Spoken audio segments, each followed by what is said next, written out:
My wife's finishing up her workout, so I'm stuck doing cardio while I wait for her to finish. And I'm going to go ahead and take this moment to rant about sumo, bench arches, and low bar. I'm going to start with bench arching because that's all I'm going to say about that. It's going to tie into everything else in the rest of the video.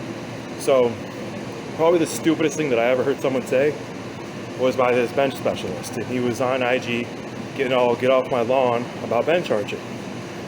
And I was like, look, we're all just trying to maximize our powerlifting total to the best of our ability. We maximize, whatever genetic gifts we might have and whatever else, we work our asses off. Just like you have a big barrel chest and probably short arms, makes you a great bencher. We don't knock you for that.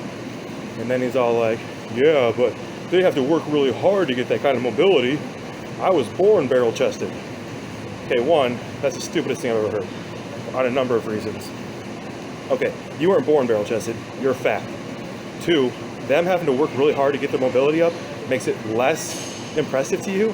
That's more impressive. And lastly, probably not lastly, but another thing is mobility, there is a genetic component to it. I work my ass off of mobility and I've never been able to touch my toes. So yeah, that was his point. And like bench arching, yeah. Do I think it's super cool looking? No. Does it help them make their total super awesome? Yeah. And that's what powerlifting is. Bench specialists, they're not powerlifters, they're bench specialists. And it's not taking anything away from them, they're super awesome at benching. But when it comes to powerlifting, yeah, we could all get barrel chested and shorten our arms that way and shorten the range of motion of a bench. And for every kilo body mass I put on, my bench will probably go up somewhere between 1 and 2 kilos. However, for every kilo of body weight I put on, my squat and deadlift will go down between 1 and 2 kilos. That's just the way my body works. I think that's the way a lot of these bodies are working. You can tell that now because of the way Eric Lillerbridge, how he's built, is fucking massive. But he ain't got a lot of body fat. And then you got Kevin Oak, amazing powerlifter. He ain't putting on a lot of weight. I think Dan Green was probably one of the first ones to really be shredded and be popular about that. I mean, he's sitting around 10% body fat, hitting huge ass fucking numbers. He was like, oh gee.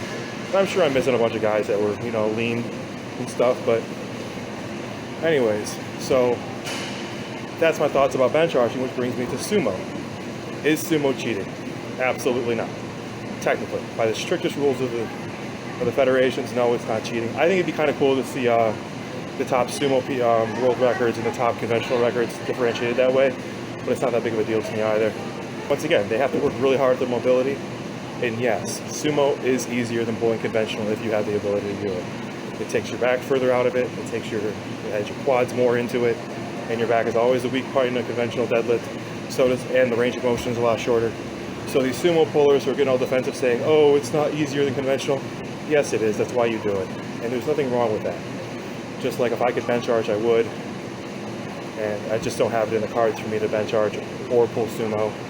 Sumo I might have been able to do a couple years ago, but I don't think that my hips will open up that much now that I'm like almost 35. Shit, I'm old. But it is easier. It's a mechanical advantage, and that's amazing. And that brings me to low bar versus high bar. Y'all want to get off your high horses about bench arching, and you want to get off your high horses about sumo pulling, then I hope to shit that you're pulling, or that you're squatting high bar, because low bar is a mechanical advantage. No, not everybody can do it. Take Kevin Oak. He did high bar his entire life. He's like, you know what, I'm going to try low bar for a little while. But it cost him on his total. He couldn't bench as much anymore. He couldn't deadlift as much.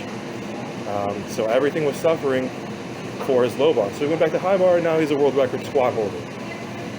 In sleeves, by the way, because wraps ain't raw. Get rid of that shit. Anyway, so the point is, in all of this, maximize your genetic potential, whatever genetic gifts you may or may not have, and just put up the biggest total. And to all you talking shit, shut the fuck up.